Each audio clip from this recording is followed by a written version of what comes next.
मित्रों, सबसे पहले मैं विश्व की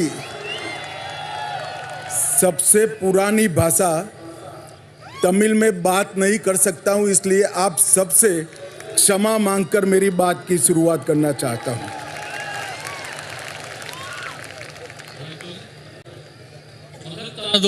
தெய்வீகமானதுமான தமிழ் மொழியில் பேச இயலாமைக்காக நான் வருந்துகின்றேன்.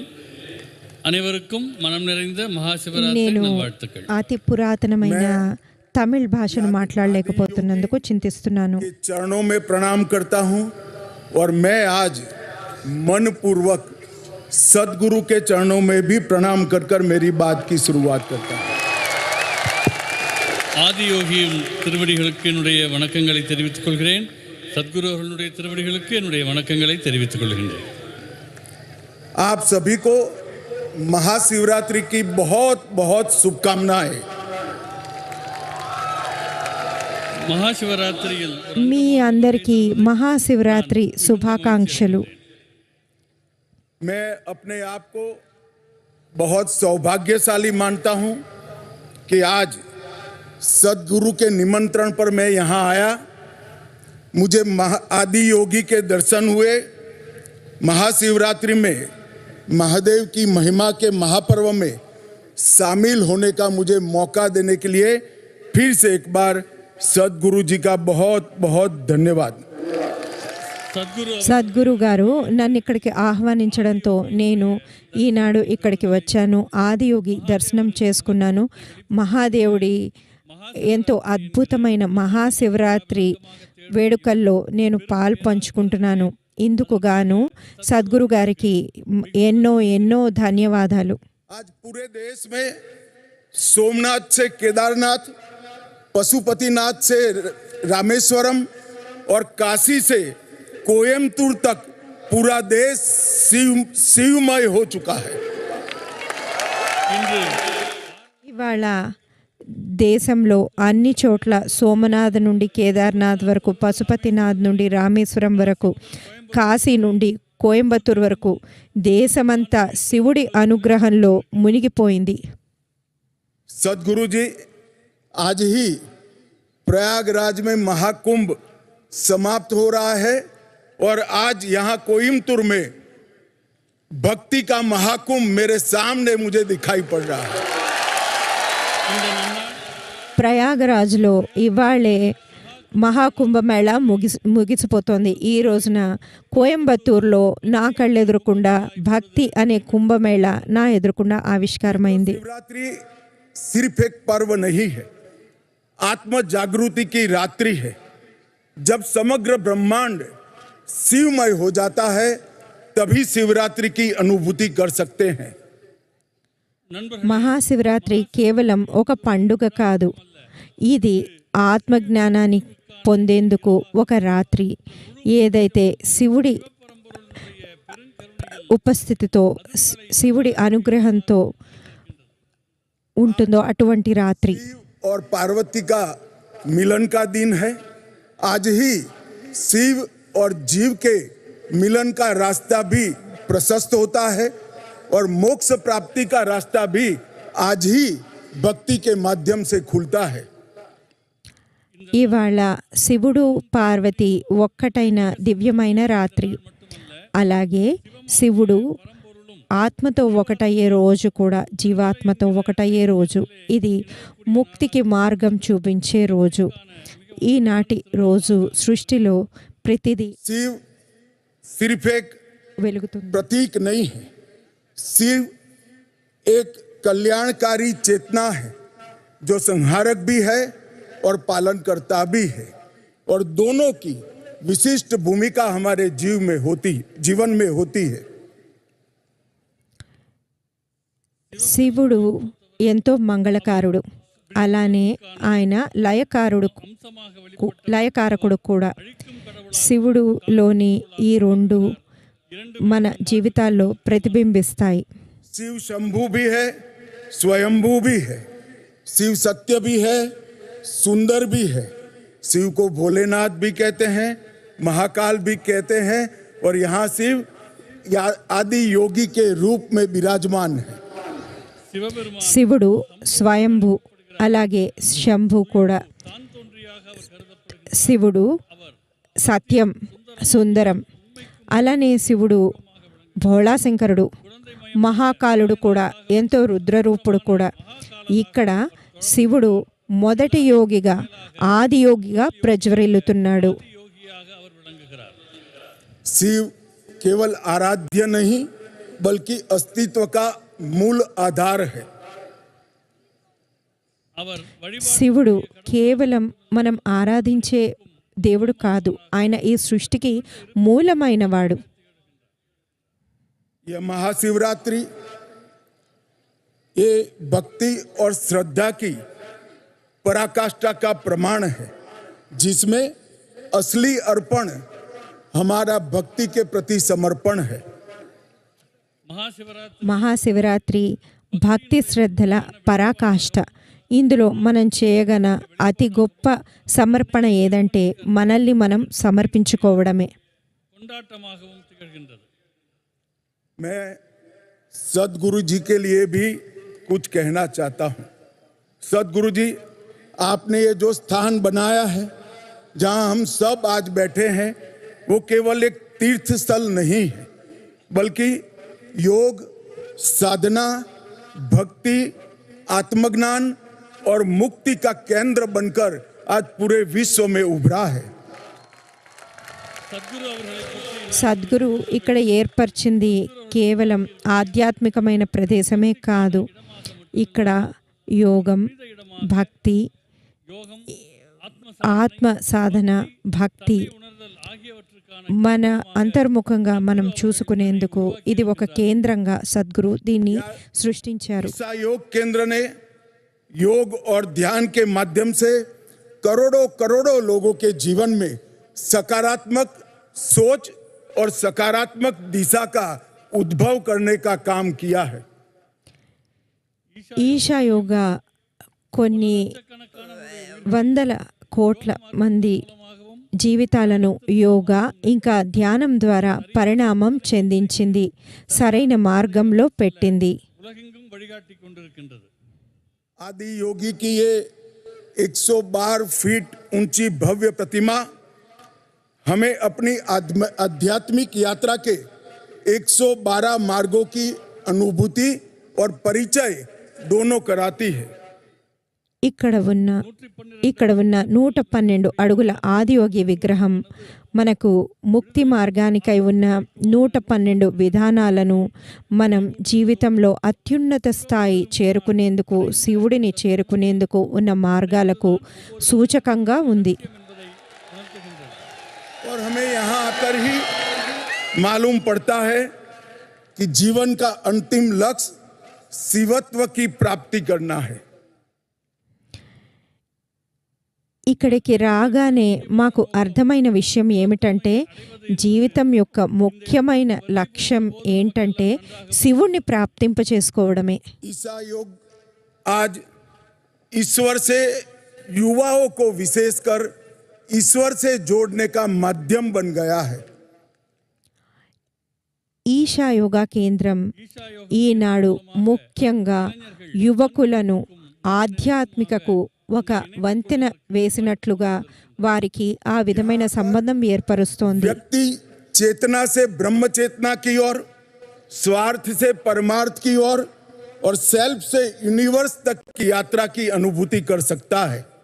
இங்கே மனிதர்களுக்கு ఇక్కడికి వచ్చిన మనుషులు ఎరుక లేని స్థితి నుండి ఎరుకకు, స్వార్థం నుండి స్వార్థం లేని తత్వానికి, తాను అన్న దాని నుండి విశ్వవ్యాప్తానికి పరిణామం చెందుతున్నారు. என்கிற தன்மையிலிருந்து பிரபஞ்ச உணர்வு என்கிற மடைமாற்றம் ஆகியவை ஈஷா யோக மையத்தில் மனிதர்களுக்கு ఈశా యోగాలో ఇది అనుభూతి చెందుతున్నాం. आपने न केवल युवाओं को धर्म के साथ जोड़ने का काम किया है, युवाओं के सामने धर्म की बुद्धिगम्य व्याख्या को भी रखा है। இளைஞர்கள் సద్గురు గారు, మీరు కేవలం యువతను ఆధ్యాత్మికత గురించి, ఆధ్యాత్మికతో అనుసంధానం చేయడమే కాదు, వారికి తర్కపరంగా మన ధర్మం గురించి ఎంతో విశిష్టంగా వారికి ప్రబోధించారు. मित्रों, आपने अंग्रेजी में एक कहावत जरूर सुनी होगी, a mystic man on A mission. हमारे सदगुरु जी के लिए शायद ये शब्द बना है, एक कहावत बनी है। நண்பர்களே, நம்முடைய ఒక మార్మికమైన వ్యక్తి ఒక విశేష కార్యం కోసం అనే పదం మీరు వినే ఉంటారు. ఇందుకు మన సద్గురు సరిగ్గా ఈ పదం మన సద్గురువుకి సరిగ్గా సరిపోతుంది. सदगुरु जग्गी वासुदेव आज पूरी दुनिया भर को जीने का रास्ता सिखा रहे हैं। సద్గురు జగ్గి వాసుదేవ్ అవர்கள் ఉలగం సద్గురు జగ్గి వాసుదేవ్ గారు ప్రపంచవ్యాప్తంగా ఎలా జీవించాలో ప్రబోధిస్తున్నారు.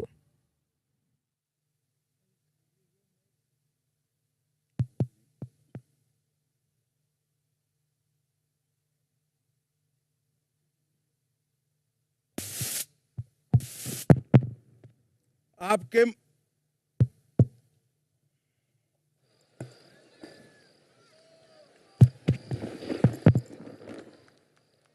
आपके माध्यम से पूरी दुनिया को सनातन का ज्ञान ये समझ में आता है कि स्वयं को समझना ही सच्चा ज्ञान है। సద్గురు అవர்கள் మీ మాధ్యమం ద్వారా అందరికీ సనాతన ధర్మం గురించి అర్థమవుతోంది. తనను తాను తెలుసుకోవడమే నిజమైన మార్పు అని తెలుస్తోంది. स्वयं को बदलने से ही शुरू होता है। ఉలగத்தை మాற்ற வேண்டும் మార్చడం అనేది తమను తాము మార్చుకోవడంతోనే మొదలవుతుంది. సద్గురు అవர்கள் ఉణర్తి வருகிறார். ఇది సద్గురు తెలిపారు. आपके सेव सॉइल कैंपेन के साथ जुड़ा था। आपने हमारी सबसे अमूल्य धरोहर हमारी मिट्टी के लिए पूरे देश भर में संस्कार जगाया और पूरे विश्व को पर्यावरण का एक सुंदर संदेश भेजने का काम किया है। సద్గురు అవர்கள் సద్గురు, నేను మీతో పాటు సేవ్ సాయిల్ క్యాంపెయిన్లో పాల్గొన్నాను. తద్వారా మీరు మన భూమాత గురించి మన దేశవ్యాప్తంగా తెలిసేలా ఒక స్ఫూర్తిని నింపడమే కాకుండా విశ్వవ్యాప్తంగా అందరినీ జాగృతం చేశారు. తాన విழிப்புணர்வை ஏற்படுத்தியது. मैं सदगुरु जी को बड़ी विनम्रता से कहना चाहता हूं, सदगुरु जी, आप पूरे राष्ट्र की संपत्ति के रूप में दुनिया के सामने उभर कर आए हैं। సద్గురు అవர்கள் సద్గురుజీ, నేను మీకు ఎంతో వినమ్రంగా చెప్పే విషయం ఏమిటంటే, మీరు మన దేశం అంతటికి సంబంధించిన ఒక గొప్ప నిధి. मित्रों, सदगुरु जी ने आदि योगी के माध्यम से योगा को एक नया रूप देने का काम किया और मोदी जी ने विश्व योग दिन मनाकर पूरी दुनिया को योग के सामने योग के लिए आकर्षित करने का काम किया है। మిత్రులారా, సద్గురు ఆదియోగి మాధ్యమంగా ఎంతో వైభవంతో యువతకు అందించారు. అలానే మన ప్రధానమంత్రి మోడీ గారు సర్వదేశ యోగా దినోత్సవం ద్వారా దీన్ని ప్రపంచానికి स्व से सर्व तक, अहम से वयम तक, संकल्प से सिद्धि तक और वैराग्य से समाधि तक ले जाने का काम करता है। యోగం మనల్ని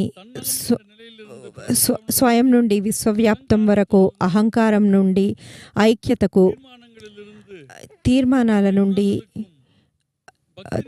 భక్తికి, ఇంకా మార్పుకు, అజ్ఞానం నుండి జ్ఞానానికి తీసుకుని వెళ్తుంది. योग प्राचीन होकर भी प्रासंगिक है, यह स्थिर होकर भी गतिशील है। యోగం ఎంతో ప్రాచీనమైనదైనప్పటికీ అది ఇప్పటికీ సందర్భోచితమే. ఇది ఎంతో కార్యశీలమైనది. கலை யோக கலையாகும். योग मन, शरीर और आत्मा को एकाकार करता है। योग जीव और परम तत्व परमात्मा को जोड़ता है। योग भक्ति का मार्ग भी प्रशस्त करता है। యోగ కళ యోగం మనస్సు, శరీరం ఇంకా ఆత్మను ఒక్కటిగా చేస్తుంది. ఇది పరమాత్మను, జీవాత్మను ఒకటిగా చేస్తుంది. ఇది భక్తికి ఒక మార్గాన్ని ఏర్పాటు చేస్తుంది. जब मैं तमिलनाडु आया हूं तब ये जरूर कहना चाहूंगा कि भारत के आध्यात्मिक इतिहास की व्याख्या तमिल संस्कृति के वर्णन के बिना अधूरी है. మిత్రులారా, నేను తమిళనాడుకు వచ్చాను కాబట్టి ఈ విషయం తప్పనిసరిగా చెప్పాలి. భారతదేశ ఆధ్యాత్మిక చరిత్ర అన్నది తమిళ సంస్కృతి లేకపోతే పూర్తి కాదు. यह भूमि ऐसे कई उदाहरणों से सुसज्जित है जो आध्यात्म के जीवंत उदाहरण रहे हैं. இந்த பூமி ఈ భూమి ஆன்மீக ఎందరో గొప్ప ఆధ్యాత్మికత కలిగిన వ్యక్తులతో నిండి ఉంది. அதற்கு எவ்வளவோ உதாரணங்கள் உண்டு. దీనికి ఎన్నో ఉదాహరణలు ఉన్నాయి. तिरुमूलर ने शिव भक्ति का प्रचार किया, कठोर तपस्या से तिरुमंत्रम की रचना की, जिससे हमारे धर्म के लगभग 3000 भजन संकलित किए गए हैं. மகரிஷி మహర్షి తిరుమూలర్ ఇందుకు ఒక ఉదాహరణ. ఈయన శివభక్తి గురించి ఎంతో తీవ్రమైన తపస్సు చేయడమే కాదు, ఆయన తిరుమందిరం అనే 3000 శ్లోకాలను మనకు అందించారు. महर्षि अगस्त्य ने भी कई नई रचनाएं कर हमारे धर्म की व्याख्या को और मजबूत करने का काम किया है. அந்த வரிசையில் అగస్త్య మహర్షి కూడా మనకు ఎన్నో విషయాలను తెలిపి మన సనాతన ధర్మాన్ని మరింత పటిష్టం చేశారు. यहाँ पर भगवान शिव को दक्षिण मूर्ति के रूप में देखा जाता है, जो साधक को ज्ञान, विवेक, मुक्ति और मोक्ष सभी प्रदान करता है. தமிழ் ఇక్కడ తమిళనాడులో శివుడిని మనం దక్షిణామూర్తిగా చూస్తాము. ఈయన జ్ఞానానికి, ఆత్మజ్ఞానానికి, విమోచనకు, మోక్షానికి ఈయన సూచకంగా ఉన్నారు. நிலை, விடுதலை, முக்தி ஆகியவற்றை அருளுகிற கடவுளாக விளங்குகிறார். सदगुरु जी, मैंने आपके शिवरात्रि महोत्सव के लिए बहुत कुछ सुना था, सुनकर भी अनुभूति होती थी, मगर आज मैं यहाँ आया हूँ तब मैं निश्चित रूप से पूरे विश्व को कहना चाहता हूँ, ये अद्भुत है, अकल्पनीय है, अवर्णनीय है. சத்குரு அவர்கள் సద్గురు, నేను మీ మహాశివరాత్రి గురించి ఎంతో విన్నాను, విని కూడా చాలా అనుభూతి చెందాను. ఈరోజు నేను ఇక్కడికి వచ్చి మీకు చెప్పాల్సింది ఏంటంటే, ఇది ఎంతో అద్భుతం, ఎంతో విశేషంగా, ఎంతో గొప్ప అనుభూతిని మిగిలిస్తోంది. हिंदुस्तान की रचना में सदगुरु ने विज्ञान और अध्यात्म इसको साथ में लाकर ये सिद्ध किया है कि ध्यान, ऊर्जा और चेतना की अवस्थाएं अंधविश्वास नहीं है, परंतु मूलभूत विज्ञान है. సద్గురు ఆధ్యాత్మికతను ఇంకా శాస్త్రాన్ని ఒక్కటిగా చేయడం వల్ల ఆయన ఆధ్యాత్మిక విజ్ఞానం, ధ్యానం, ఇంకా చైతన్యం అనేవి అంధవిశ్వాసాలు, మూఢ విశ్వాసాలు కాదు, ఇవి జీవితానికి మూలం అని తెలిపారు. सभी को ये अनुभूति कराई है, शिव ही शाश्वत है, शिव